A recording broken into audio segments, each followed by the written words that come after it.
Unlimited Sweetheart. Ano po, ma'am? Po, Taga saan po? Pangasinan po. Pangasinan. Saan sa Pangasinan? Kayo po. Sabi ko. Kung saan ka na po, ma'am? 35. Nasa ahead pala ako ng 1 year. Kayo po. 36. 36. Oo yun, ma'am. Sabi nga nang nasa comment, oh, magkamukha daw kayong dalawa.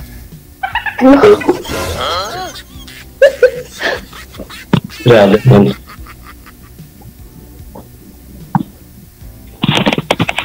Ganito pala, sir. Ang gano'n, first time. Kakahiya. Ala, matumalis. Sila tay. Nakakahiya daw. Ala. Ba't nahiya?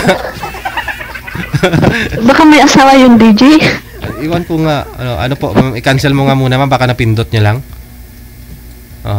Tawagan na natin ulit. Grabe siya, narinig niya lang na magkamukha silang dalawa. Alam nyo, sabi ng mga eksperto, sabi ng mga nakakatanda, yung mga magkakamukha, yun daw talaga yung yung tumatagal, di ba? Yung forever. Oo. Malay nyo di ba? Baka pareho kayong hiwalay. At ngayon, nagtagpo kayong dalawa. Baka kayo na. Napansin nyo? Totoo nga, no? May similarity silang dalawa. Sana si Sir? Ha? Ayan niya? Di na online, manager?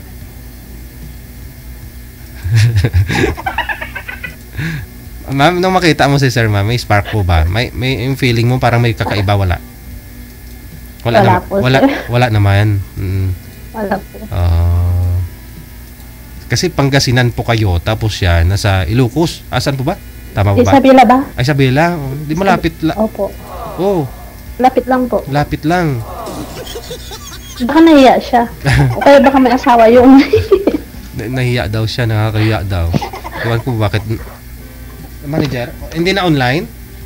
Online naman. Hindi niya sinasagot, nagre-ring, Ala. Baka magkamag-anak kayo, ma'am, hindi naman. Hindi mo naman kilala. Hindi po. Hindi pa. Yun lang. Ha?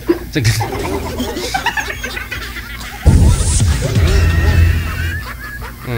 Ma'am, balikan ho kita, ma'am, ha?